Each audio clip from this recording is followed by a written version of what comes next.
mais je pense que c'est des questions qu'on m'a jamais posées.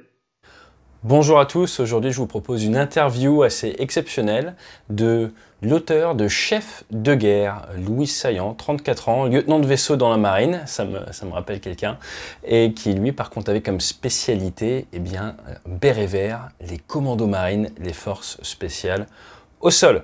Ce que je vous propose, directement après le jingle, c'est une interview avec un montage un petit peu original. Vous n'allez pas me voir, pas m'entendre, et vous allez avoir une multitude de réponses à des questions diverses et variées. Et j'espère que ça vous mettra en appétit pour dévorer son livre qui est actuellement en réimpression. D'ici là, je donne rendez-vous du 11 au 15 juillet à tous ceux qui ont postulé sur le site web combatproven.org pour notre séminaire. Il est encore temps de vous inscrire, vous inquiétez pas. Et allez, c'est parti. Jingle.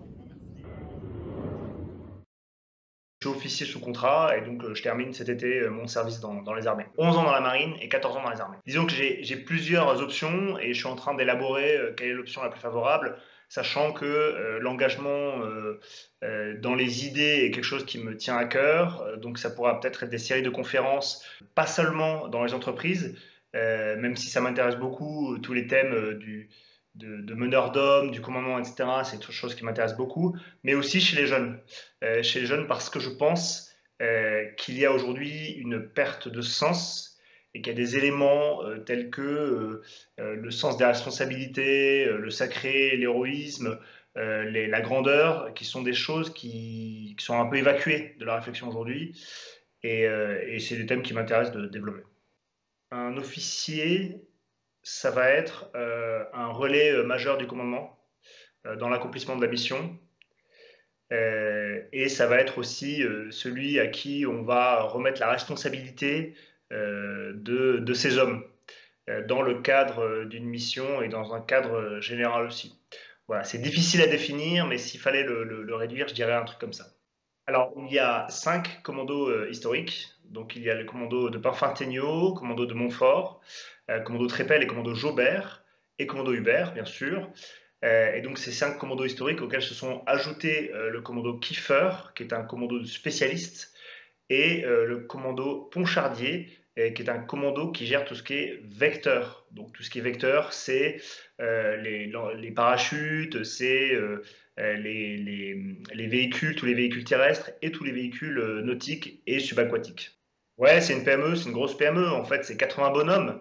C'est un gros groupe de bonhommes qui sont projetés, alors originellement, comme on a pu le voir en Algérie et en Indochine, c'est des groupes qui étaient projetés en commando complet. Donc on avait 80 bonhommes sur le terrain. Aujourd'hui, on va piocher des groupes à droite à gauche. Donc un groupe de Montfort avec des tireurs d'élite de Pinfintegno et un commandement peut-être carrément d'une autre armée. Et on va mettre tout ça ensemble et on va faire des roulements comme ça pour. Alors c'est d'une part parce que les missions sont très versatiles, mais aussi c'est pour entretenir le savoir-faire et préserver le personnel. Alors, on va se déployer avec les mêmes. Moi, je vais me déployer avec les mêmes hommes. Par contre, j'aurai affaire à des commandements complètement différents. Un chef, j'aurai affaire à un colonel de l'armée de l'air, à un commandant de l'armée de terre. J'aurai affaire à plein de gens différents. Et c'est ça qui est aussi intéressant chez les forces spéciales, c'est qu'on est amené à rencontrer beaucoup d'unités différentes avec des savoir-faire très spécifiques. Si on part sur un thème nautique, bah, nous, on va avoir plutôt le lead sur ces opérations-là et on sera soutenu par les autres armées. Et si on part bon, bah, voilà, sur un thème plutôt aéro, par exemple, une reconnaissance de piste, par exemple, bah, là, c'est les gens de l'armée de l'air, les spécialistes de l'armée de l'air qui ont la main là-dessus. Bah, moi, j'ai pas travaillé avec beaucoup de nations différentes. J'ai surtout travaillé alors, un petit peu avec des Australiens et des Américains. Et chez les Américains, j'ai pas mal de mecs chez les Américains, différentes unités, donc que ce soit des bérets verts, des Navy Seals ou des mecs du USOCOM général. Donc c'est des profils qui sont très intéressants. Et les Américains ont une expertise qui est très intéressante.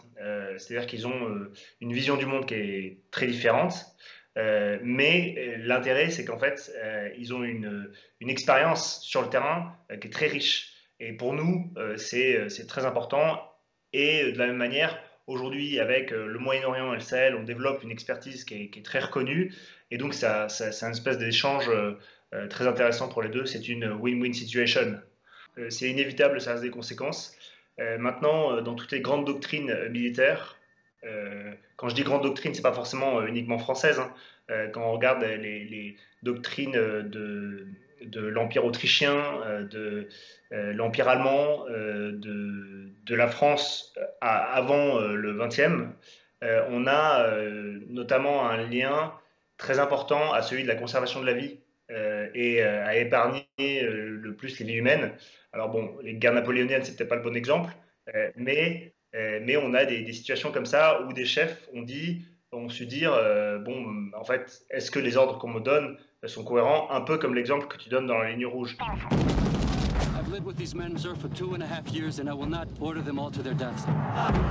Pour moi, le principe de base, c'est d'aimer ces hommes. À compter du moment où on aime ces hommes, en fait, on va avoir une vision différente des choses que celle d'un simple cadre qui utilise des employés pour une tâche, parce que dans les situations où on va être sollicité, bah, c'est quand même des situations de vie ou de mort. Et donc, il s'agit de savoir si parce qu'on est un peu le dernier rempart aussi, hein, en tant que chef. C'est-à-dire qu'on est le dernier, on est sur le terrain et on voit ce qui se passe. Et parfois, les chefs n'ont pas forcément la même vision, ce qui est tout à fait intéressant. Mais du coup, la sensibilité ne sera pas la même. Et donc, ça peut être utile d'avoir des gens voilà, qui aient cette vision-là. Et alors, c'est très différent, mais les engagements sont différents aussi. On ne demandera pas la même chose à un officier anglo-saxon qu'à un officier français. Les, les ordres presque qu'on donne ne sont pas les mêmes. Et donc c'est là où c'est très intéressant. Après, chez les FS, on a un rapport particulier, hein. J'avais lu un truc récemment d'un officier qui disait que quand on est dans une unité conventionnelle, souvent on va aider nos hommes à grandir. En fait, c'est-à-dire on va avoir voilà, un espèce de melting pot de bonhommes qui viennent d'horizons différents, etc.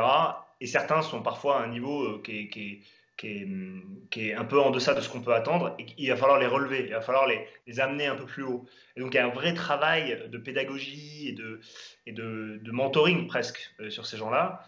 Et donc l'officier n'a pas la même place qu'en FS, où en FS, en fait, il va d'abord falloir qu'il travaille sur lui-même parce qu'il va avoir des gens qui finalement ont une très grande maturité autour de lui. Moi, tous les mecs qui étaient autour de moi, c'était des grands garçons. Enfin, on arrive, les gars, ils sont autonomes, ils sont grands, ils savent ce qu'ils font, ils sont déjà préfiltrés. Et donc, c'est plus un travail sur soi-même qu'on va faire que sur eux, finalement. Et donc, on va essayer de se mettre à niveau en permanence et d'être cohérent dans toutes ces décisions parce que, bon, on n'a pas droit à l'erreur. Bon, ça, c'est le cas partout, hein. Mais encore plus, je pense, dans ces situations-là. C'est pas plus facile qu'ailleurs. Au contraire, c'est encore plus difficile parce que les gens laissent moins passer les erreurs. Quand on est chez les FS, clairement, on pardonnera moins facilement à un chef d'avoir fait une bêtise que dans la conventionnelle où on peut lisser peut-être un peu les choses et avec des structures hiérarchiques qui sont plus denses. Donc du coup, c'est un rapport qui est différent. Bon, ça, ses atouts, ses inconvénients, hein. Clairement, tout n'est pas rose. Et du coup, ça brise aussi certains mecs, hein, cette tension qu'on a un peu chez nous de compétences. Alors moi, donc j'ai commencé par TB10 à Cognac, et après j'ai fait du Groupe 120, et je me suis arrêté à ma Prespé. Alors, par contre, là où j'ai eu beaucoup de chance, c'est que j'ai pu faire quelques vols sur avion pointu. Et donc ça, c'était sympa. Donc j'ai fait un peu d'Alpha Jet et j'étais au Normandie Niemen quand ils étaient pas encore sur Rafale. Non, alors moi j'avais fait de la BFM, donc ça allait, on n'était pas trop proche du sol, mais bon, c'était une expérience incroyable. Voilà, pied sur les freins, plein gaz, ça sent le kérosène dans la cabine, quoi. Enfin, t'es azimuté. Je me concentrais simplement. Alors moi, j'essayais de le trouver, j'essayais de l'aider pour trouver les mecs. Mais du coup, c'était un petit jeu sympa. Mais bon, ça me demandait énormément de concentration. J'avais pas le temps de me concentrer sur la radio.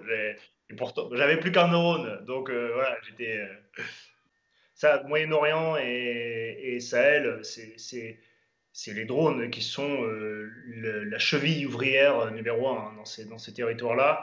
D'autant qu'on a eu un gros changement. récent. C'est qu'on a maintenant des drones donc français, en tout cas qui sont employés par des Français, armés. Donc on a ça depuis 2019, je crois. Donc ça, c'est une grosse variation par rapport à ce qu'on avait avant, où avant on avait uniquement de l'observation.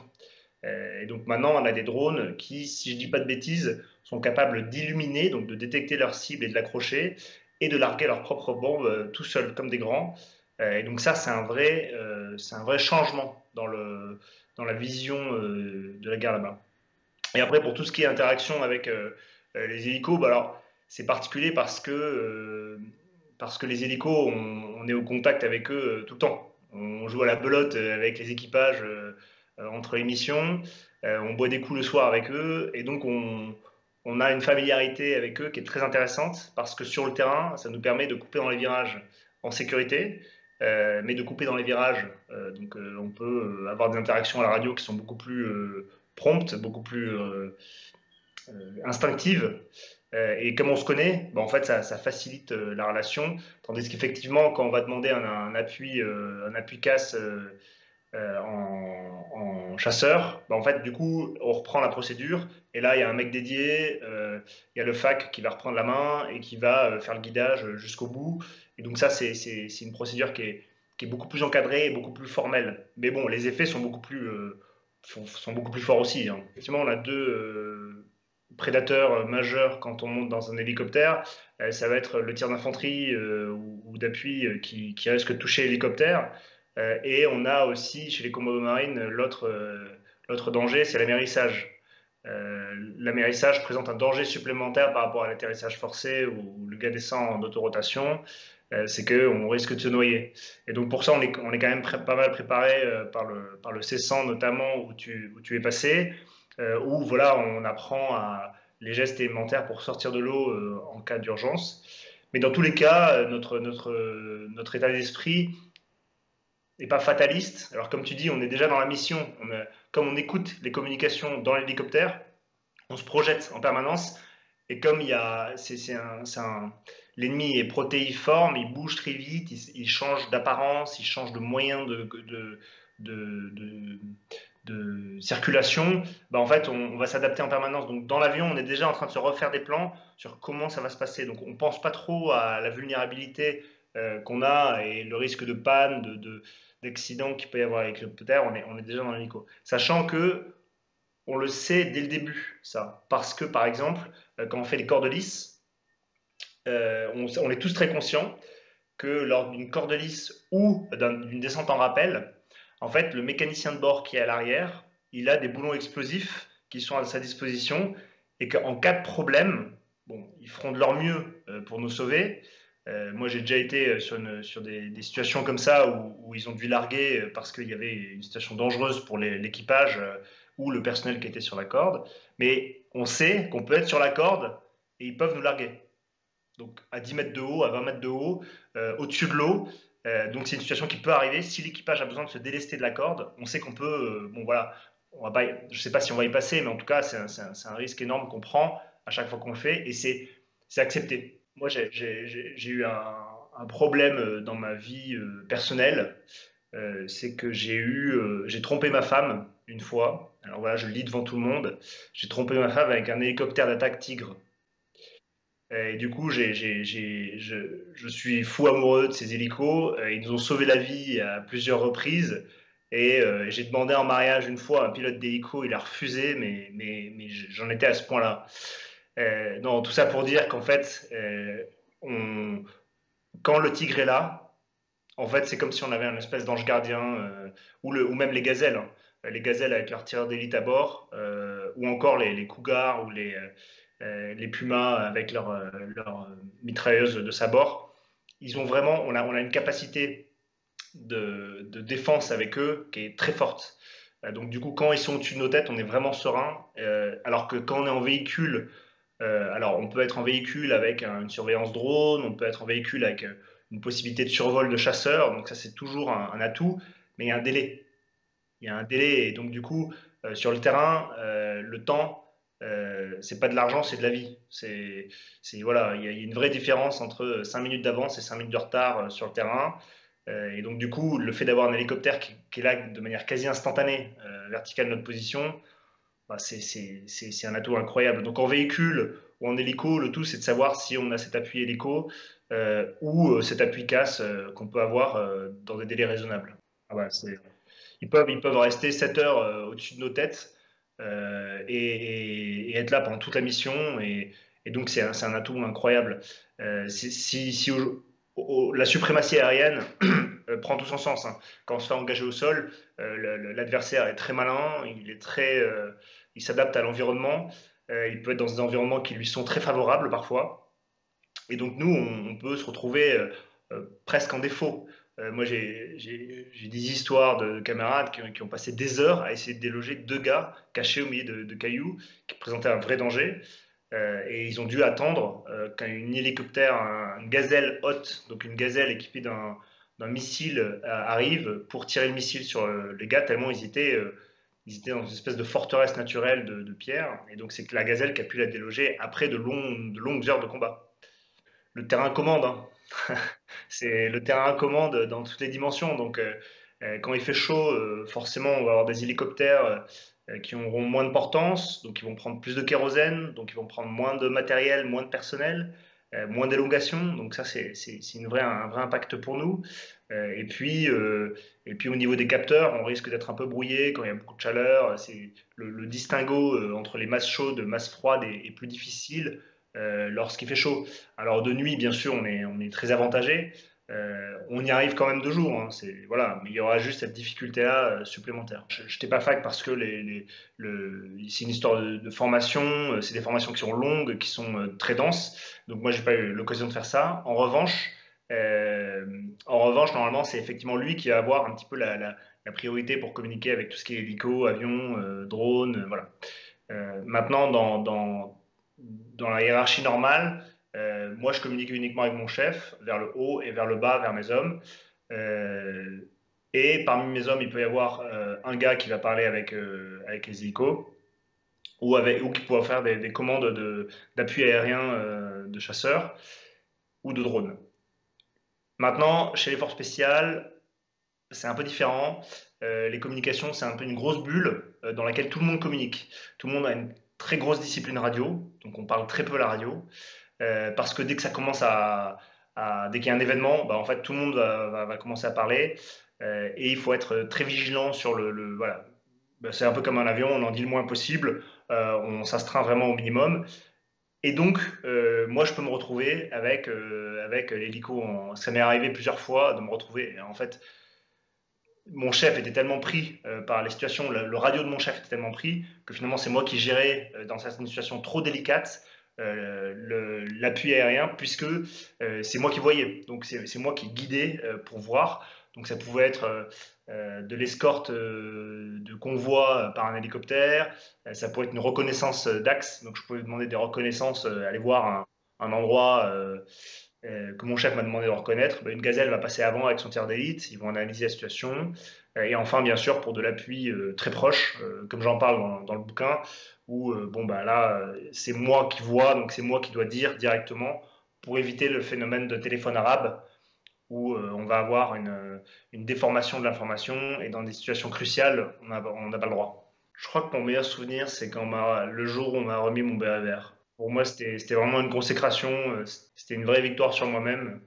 Et c'est un moment que j'oublierai jamais, je pense. Ouais, j'aime bien les sports de contact, mais moi, il y a deux trucs que j'aime beaucoup. Et c'est tout ce que est secourisme de combat. Ça, c'est un truc que j'aime beaucoup. Parce que c'est un domaine où il y a énormément d'innovation en permanence, beaucoup de retours d'expérience. Et les retours d'expérience sont toujours très riches. Et puis, c'est des situations qui sont toujours un peu de crise. Et moi, c'est des trucs que j'aime bien. Et le deuxième truc, deuxième spécialité que j'aime beaucoup, alors dans la marine, on appelle ça la démolition, la démo. Ce qui est pas du tout explicite, mais c'est tout ce qui est explosif. Voilà. Donc moi, j'aime beaucoup les explosifs. J'aime beaucoup tous les systèmes de mines, les systèmes de mise à feu, les différents types d'explosifs, fabriquer des explosifs. C'est des trucs qui m'ont toujours parlé. Alors je sais pas pourquoi. Alors si, je pense c'est parce que j'aime beaucoup bricoler. J'aime la bricole, j'aime travailler avec les mains. Voilà, c'est un truc que j'aime beaucoup. Et du coup, dès qu'il y avait la possibilité, moi j'adorais fabriquer des trucs. Voilà, donc ça c'est assez sympa. J'ai appris d'ailleurs J'ai appris, les premières fois où j'ai coulé de la résine dans ma vie, c'était pour fabriquer des mines. Donc bon, voilà, c'était un peu particulier, mais c'est des trucs qui sont hyper intéressants.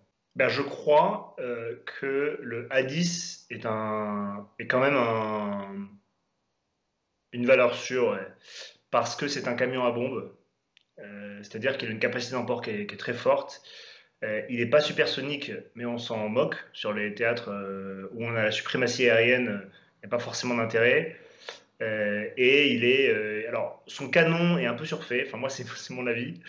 En fait, le canon, je comprends, mais je pense je pense qu'il y a un truc avec le canon, quoi. Je pense qu'il y a un truc phallique, quoi. C'est se dire, j'ai un énorme canon, j'ai une énorme puissance de feu. Il paraît que s'il tire plus de 6 secondes, il décroche. Donc, c'est des trucs que j'ai entendus. Enfin bref, mais voilà, moi, c'est des trucs qui me font marrer. Mais ouais, le A10, je pense que. C'est le Su-24, l'équivalent russe, je crois. Le Su-25, ouais, voilà. Le Su-25, le Frog Foot, je crois. Donc voilà, je trouve que c'est de la bonne cam pour en tout cas l'utilisation qu'on en a actuellement. Demain, sera peut-être pas le plus adapté, mais moi, c'est ce qui me paraît le plus cohérent. Je pense que c'est le futur parce que c'est déjà le présent. C'est-à-dire que ces drones-là ont été déployés déjà en Syrie par les Russes. Ils sont combat proven, donc ils ont été mis en œuvre par les Russes. Alors c'est des trucs qui sont téléopérés, hein, ce qui est une nuance qui est importante, mais qui permet d'éviter d'exposer les gens et d'avoir des capacités de dingue sur le terrain,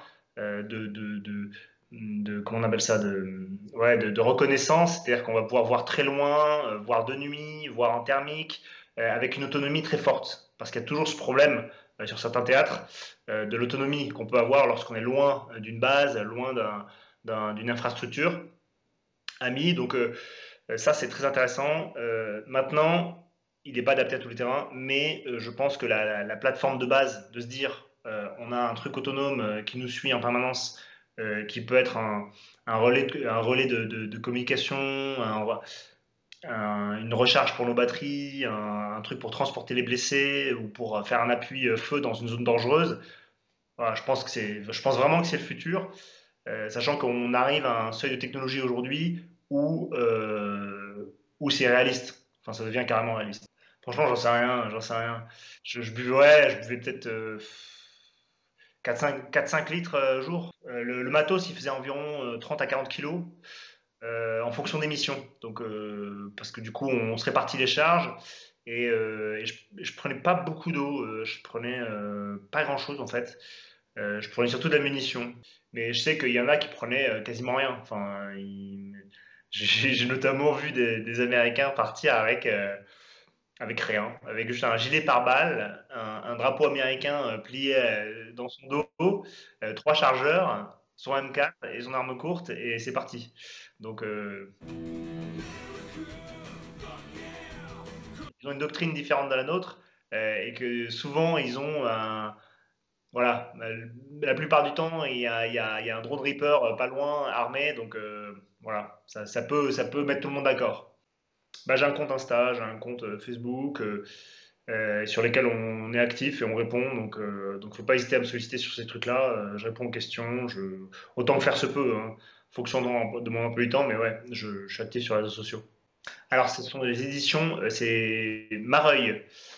Voilà, et le bouquin est sorti le 28 janvier et il est en pleine réédition, donc on devrait pouvoir le trouver rapidement un peu partout. C'est en français, mais une version anglaise est en préparation. Ouais, merci à toi, à bientôt. J'espère que cette interview et ce montage un petit peu original vous a plu. Je vous dis à très bientôt sur la chaîne. Questions-réponses mercredi prochain. Sinon, eh bien, le week-end prochain, attendez-vous à avoir une petite étude de collision entre deux aéronefs civils.